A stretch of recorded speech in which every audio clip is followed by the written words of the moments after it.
Okay guys, we'll continue with the chapter number 33. First we'll see the short answer question, then objective 1, objective 2 and exercise. And in this we are covering only the thermal part. Chemical effect is not in our course. This part I will be covering. Alright, let's see the first question. पहला question देखते हैं. If constant potential difference is applied across the bulb, the current slightly decreases as the time passes, then becomes constant. It is because of the fact resistance increases, therefore current decreases. When the temperature increases, after some time it gets settled. Radiation is also taking place, it gets settled, therefore it becomes constant. Two unequal resistances दिए हैं यहाँ पे R1 R2. Batteries are identical. Can the thermal energies developed in R1 and R2 be equal in given time? If yes what is that? तो internal resistance also matters, तो उसका यूज़ करके equation बनाएंगे. Power developed is equal, current की value put कर दी हमने ओम्स लॉ से, EMF upon net resistance, and इसको फिर हमने कैंसिल करा दिया, ये कैंसिल हो गया. इसके बाद हम रूट ले लेंगे, अंडर रूट ले लेंगे, स्क्वायर हट जाएंगे, ये रूट में चले जाएंगे. फिर क्रॉस मल्टीप्लाई किया और स्मॉल आर के लिए सॉल्व करने से ये कंडीशन आती, R1 root R2 minus R2 root R1 upon root R1 minus root R2. ये कंडीशन के साथ इक्वल हीट और equal power will develop, otherwise not. चलो नेक्स्ट क्वेश्चन पे आते हैं. When the current passes through the resistance, its temperature increases. Is it adiabatic process? No,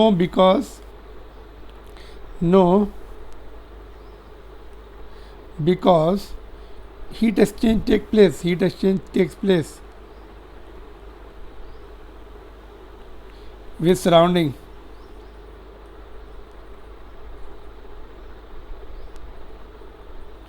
All right. So it is not adiabatic. Next question देखते हैं. Apply the first law of thermodynamics to the resistor carrying current I. Identify which of the quantities are 0, positive or negative. So work done.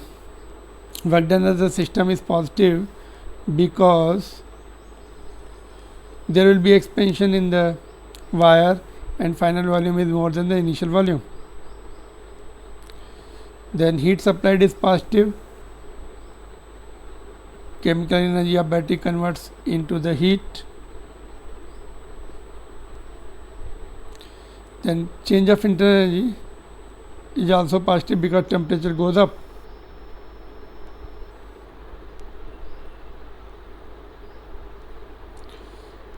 Objective 1 पर आते हैं. This is objective 1 of same chapter 33. Which of the following plots may represent the thermal energy produced in the resistor in given time as a function of electric current? यहाँ पर T की जगह T cancel करके I कर लो.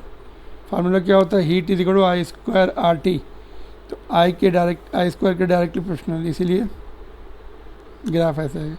ऐसे नहीं आएगा because I is zero तो slope will be zero. I is zero then slope is zero, तो ऐसे ज़ीरो स्लोप से स्टार्ट होके बढ़ेगा. Slope D U by D T निकालो.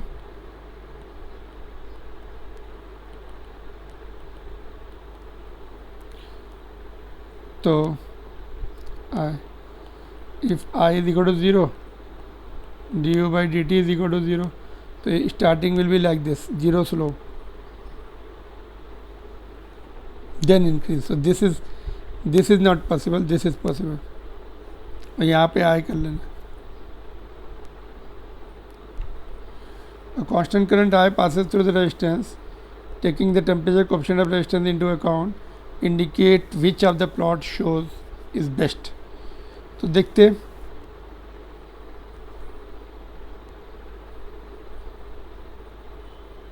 best represent the rate of production du by dt. Equation लिखेंगे, R की value ये put कर देंगे, टाइम डिफ्रेंशिएट करेंगे with respect to time, time will go, it is constant independent of time, so therefore C.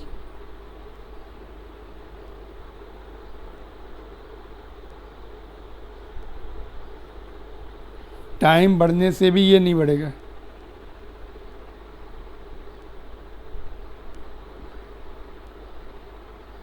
ठीक है, ये कब आएगा? जब यहाँ पे टी रहता है, इसके साथ टी रहता है। टाइम बढ़ाओ या घटाओ, rate is not changing, it constant rate से हीट प्रोड्यूस होगी।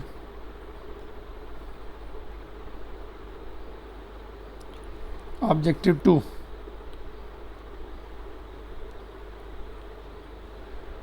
resistors having the equal resistances are joined in series and current is passed through the combination. Neglect any variation in resistance as temperature changes in a given time interval. Then equal amount of thermal energy must be produced. Yes, I square RT दोनों same है, time same है, current same है series में।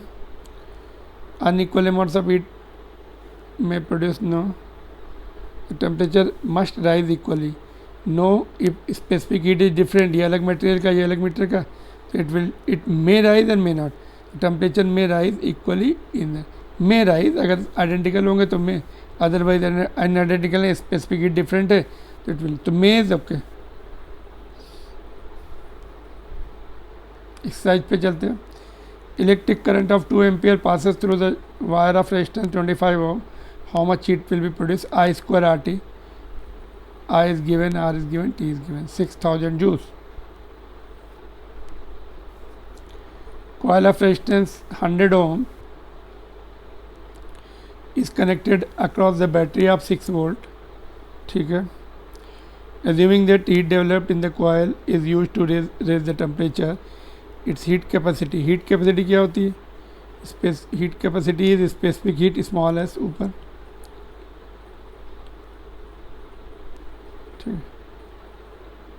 अपान मास, तो cross multiply करेंगे तो specific heat small S will be m into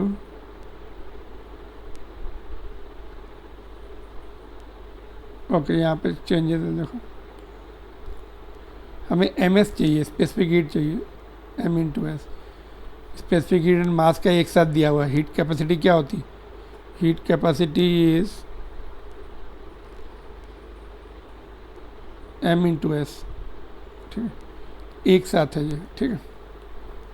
तो this is heat capacity is given together this much.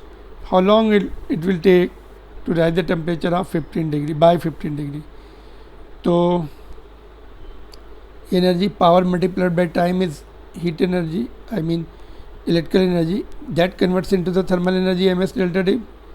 तो P क्या होता है? V square by R and T ms delta T. तो ms एक साथ दिया हुआ है 4। ओके, यहाँ पे देखो वैल्यू पुट करेंगे। वॉल्यूम आई मीन वोल्टेज 6 दिया, 36 हो गया। रेजिस्टेंस 100 दिया, इधर लिख दिया, T निकालना है, ठीक है। और ms एक साथ दिया, देखो कहाँ पे 4, और change of temperature is 15। After putting this value T मिल जाएगा हमें, सेकंड्स में मिलेगा, 60 से डिवाइड कर देंगे 2.8 मिनट्स आ जाएगा, ठीक है। तो मैंने डायरेक्ट वैल्यू पुट किए, ऊपर से देख के कि फार्मूला लिखा, ये power supplied, energy supplied by battery converts into the, है ना, हीट।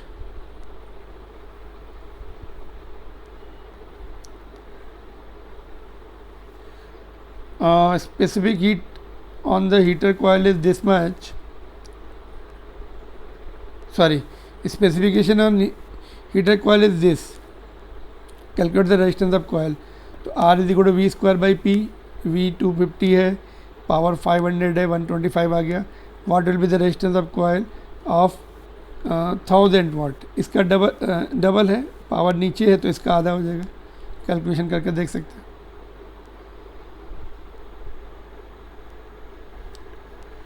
नेक्स्ट क्वेश्चन पे चलते हैं।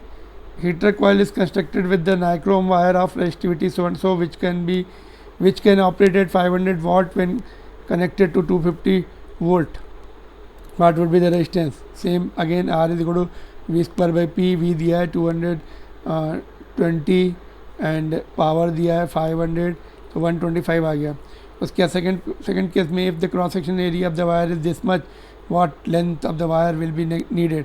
तो R is equal to rho L by A, R ऊपर से कैलकुलेट किया, रो दिया है, एल निकालना है, ए दिया हुआ है, ऐसा यूनिट में कन्वर्ट कर लो इसको। Length is 62.5 metre.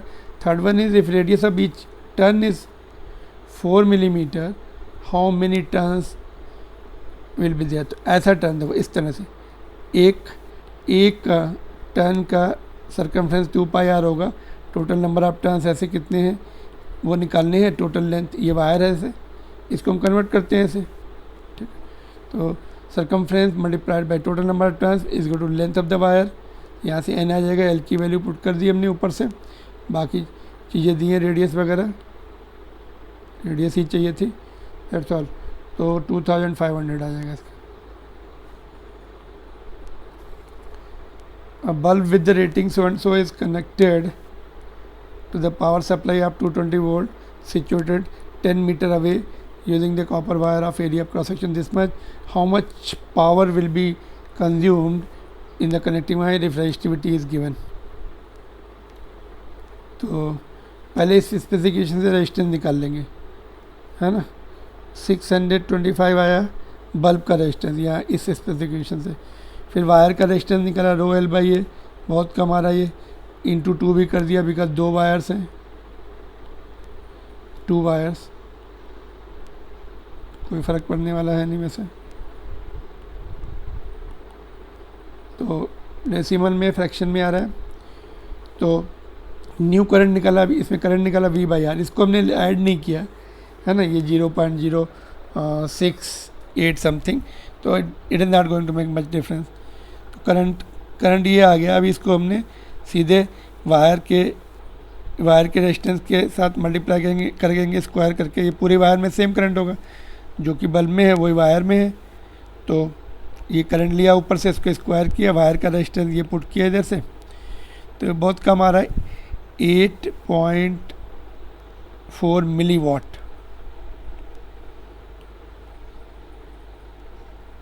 ऑलराइट, चलो आगे बढ़ेंगे।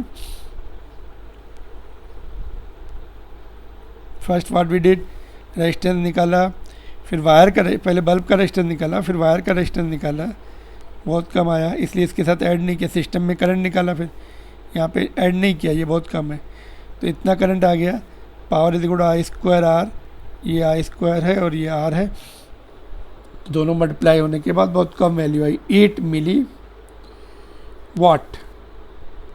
चलो, an electric bulb when connected across the power supply of 220 volt consumes a power of 60. अभी if supply drops to 180, what will be the new power? तो पावर का फार्मूला होता है V square by R, divide करेंगे तो R cancel हो जाएगा, P2 by P1 is equal to V2 by V1 का square, and P1 is 60 and V2 is 180, V1 is 220, cross multiply करेंगे 40 मिलेगा। सेकेंड केस में पावर 240 हो गई, सॉरी वोल्टेज 240 है, यहाँ पे 240 आएगा, इनिशियल वोल्टेज रिमेनिंग सेम और initial power remaining same, final power 71। ठीक है, अगेन पावर का फार्मूला यूज़ किया, डिवाइड किया, आर आर कैंसिल हो जाएगा और V P directly proportional to V square, तो ऊपर P2 है तो V2 का स्क्वायर आएगा।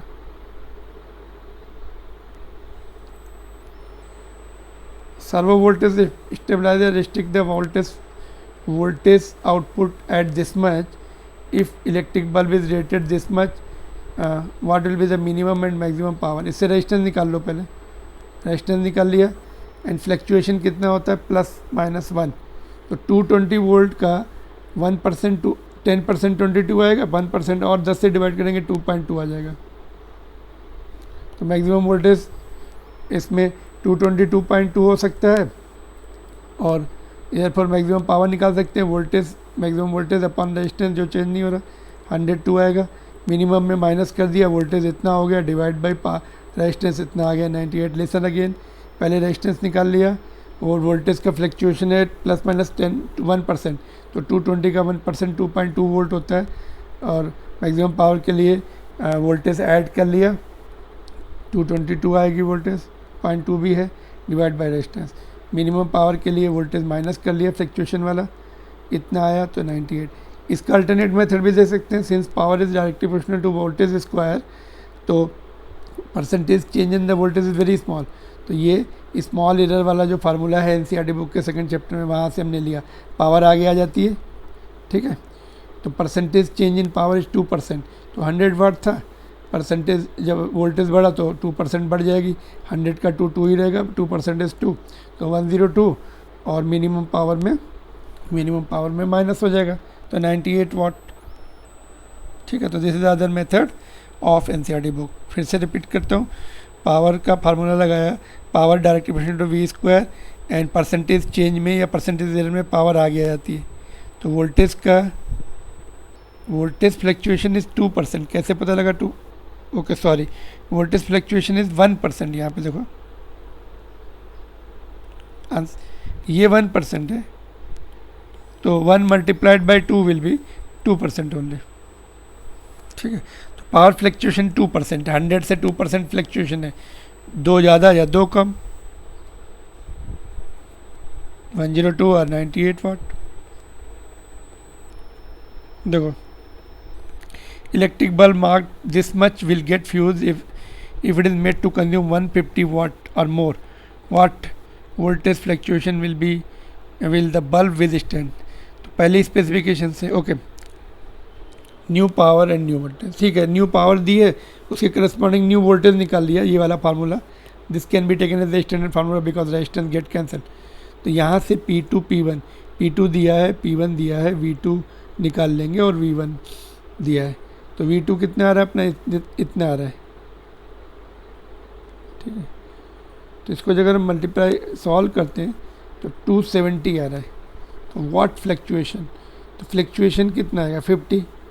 अगर हम डायरेक्ट लिखें 270 वोल्ट, और डिफरेंस लिखना है अगर मैं 270 माइनस 220, तो 50 वोल्ट इंक्रीज हो सकता है, and it's not cross 270। Maximum it can resistant this much. 9, immersion heater is rated this much, used to heat this much of water, assuming that power is supplied at this much voltage 220 पर, और 60% of power supplied is used, जैसे 60% use हो रहा है, बाकी radiate हो जाता है। How long will it take to increase the temperature of water from 15 to 40? Change of temperature is 25। तो देखो, पहले तो वॉल्यूम कितना दिया, इतना 0.01 दिया, 1000 से मल्टीप्लाई करते हैं, मीटर क्यूब में है, 1000 से मल्टीप्लाई करेंगे तो ये लीटर हो जाता है। ठीक है, तो लीटर, जितने लीटर होता है उतने केजी होता है। 1 लीटर में 1 केजी होता है पानी का, बिकॉज इसकी जो डेंसिटी है 1000 होती है। तो 10 लीटर में, जैसे हम वाटर बॉटल लेते हैं 1 लीटर की, तो 1 केजी होगा पानी का मास बॉटल छोड़ के, तो 10 केजी हो गया। ठीक है, तभी यहाँ पे देखो पावर का 60% यूज़ हो रहा है, टाइम से मल्टीप्लाई करेंगे एनर्जी, तो that is equal to MS delta T। तो मास स्पेसिफिक हीट पानी की 4200 होती है, fluctuation in temperature, increase in temperature 25, और ये टर्म सब नीचे लेके गए यहाँ पर। 1000 वाट की पावर है उसकी सोर्स की, इतना आगे सेकेंड्स में 60 से डिवाइड किया, 216 minute.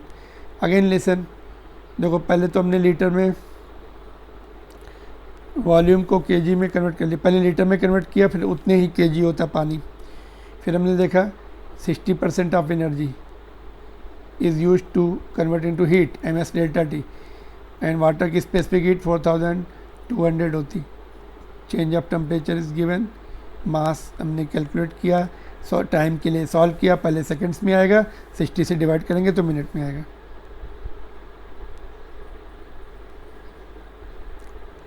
An electric kettle used to prepare tea takes 2 minutes to boil 4 cup of water।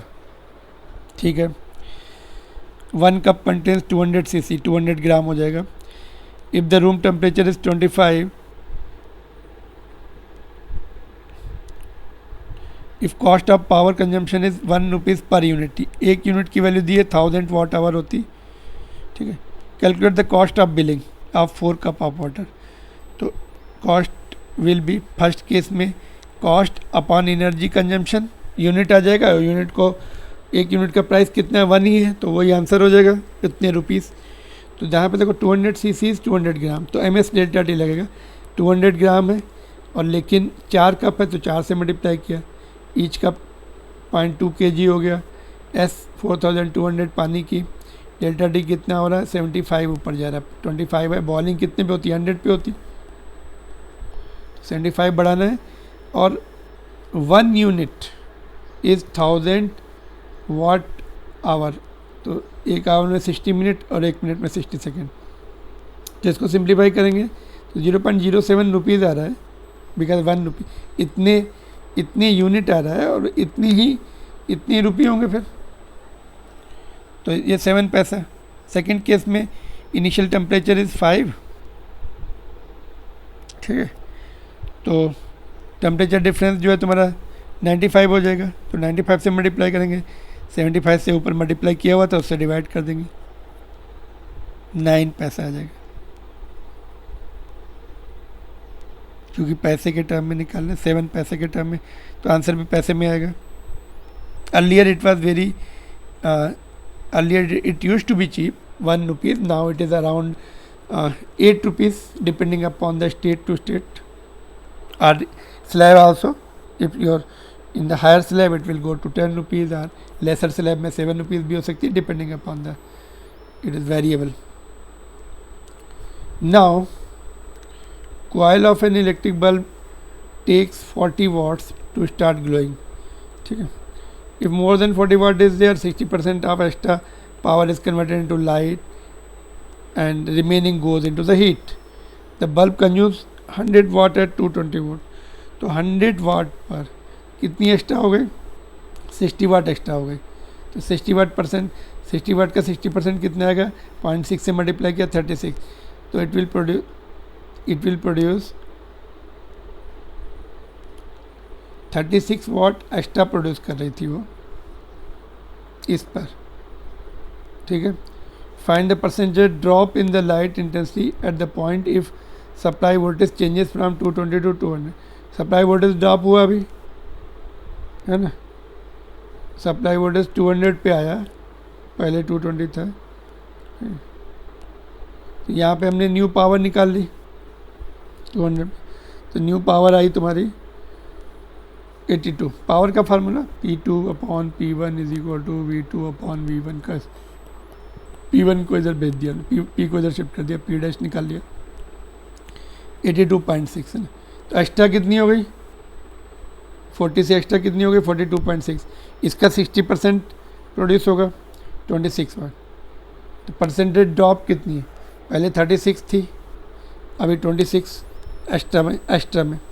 तो initial minus final upon initial into 100, यहाँ पे इंटू 100 भी रहेगा, ठीक है। तो सॉल्व करेंगे -28, माइनस मीन ड्रॉप, 28% ड्रॉप। फिर से देखो, एक्स्ट्रा पावर निकाली हमने, बिकॉज 40 के बाद 60% ही हमें लाइट मिल रही, तो एक्स्ट्रा 60% वाटेज हुआ, 60 वाट एक्स्ट्रा हुआ, उसका 60% 36। तो इनिशियली वोल्टेज जो था अपना 220 पर 36 वाट एक्स्ट्रा थी, एंड फिर जब वोल्टेज 200 हुआ तो उसमें हमने न्यू पावर निकाल ली, इतना 40 से कितना एक्स्ट्रा है 42.6, इतना एक्स्ट्रा, उसका 60% 0.6 से मल्टीप्लाई किया, 26 वाट आ रहा है, 26 वाट एक्स्ट्रा। तो 36 से 26 वाट कितना ड्रॉप होता है, 26 इज वाट परसेंटेज ऑफ 36, तो final minus initial upon initial into 100, 28%। तो 28% ड्रॉप हो रही, अगर वोल्टेज को 26 पर, हाँ ये 26 है, बाद में 28% आएगा। तो that's all in this chapter. This is over. We'll move on to the next chapter, which is 34th, magnetism.